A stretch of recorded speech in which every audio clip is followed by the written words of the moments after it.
Hi, welcome back. What we're going to do now is slightly more advanced, but yet using basic techniques, balloon creations.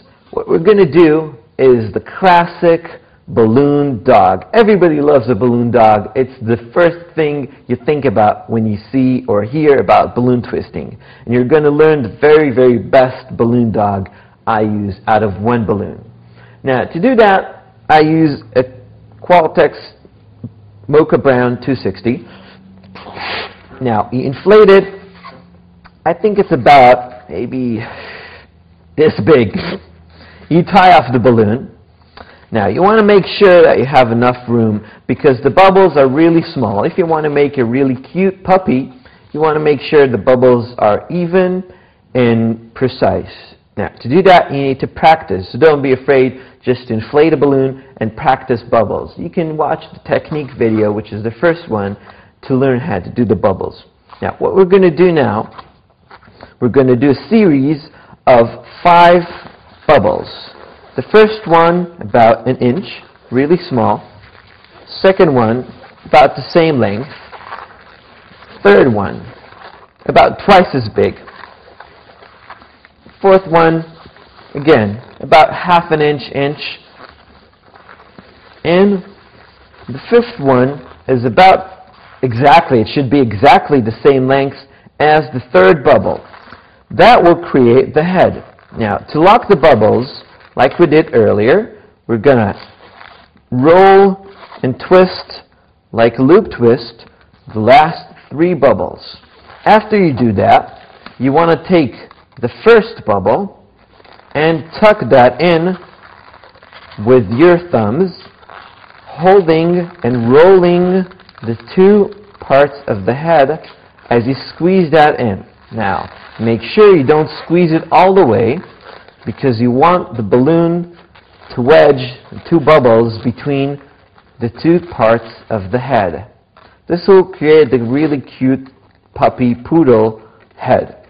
Now, what I'm going to do next is a series of 5 bubbles.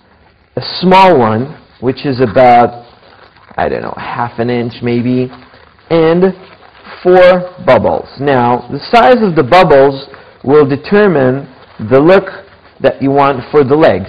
I'm using a series of bubbles that are almost the same size, but I make the second and the 5th bubble a bit larger and make the 3rd and 4th bubble the same size as the head bubble. After you do that, you lock the last 4 bubbles to create the front feet. Now, what you want to do next is create another series of 5 bubbles for the belly and the other 4 feet. Exactly the same. Small balloon, small bubble, medium, small, small, and last one is again medium. Now, as you notice, I'm running out of balloon, which is okay, because that determines if I'm going to have a short tail, long tail. I can make bigger bubbles, smaller bubbles. You have to really experiment and see what's comfortable for you. But you have to make sure that you don't run out of air for the last bubble, because if it's just straight balloons, it will not hold the last twist. This bubble is essential to have a nice structure. This is the balloon poodle. Now, everybody likes the kind of poodle tail. To do the poodle tail, the icky way is to put it in your mouth and suck it. But that's very dangerous because I see a lot of kids putting the balloons in their mouth, and that's very dangerous because it's a choking hazard. So make sure, if you're around kids, if you twist balloons for kids, try to avoid putting the balloons in your mouth.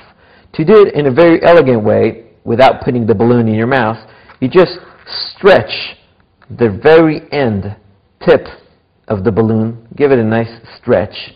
That weakens the balloon and will allow the air to jump this part and go straight to this part. Now, when you hold the last bubble, you squeeze it and then the air will go out to the end and inflate the tip.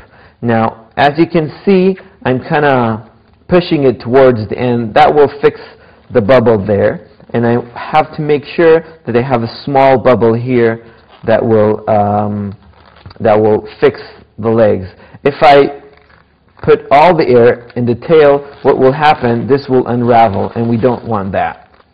So you have to make sure that the air is equally divided between the two bubbles, and that is the balloon poodle.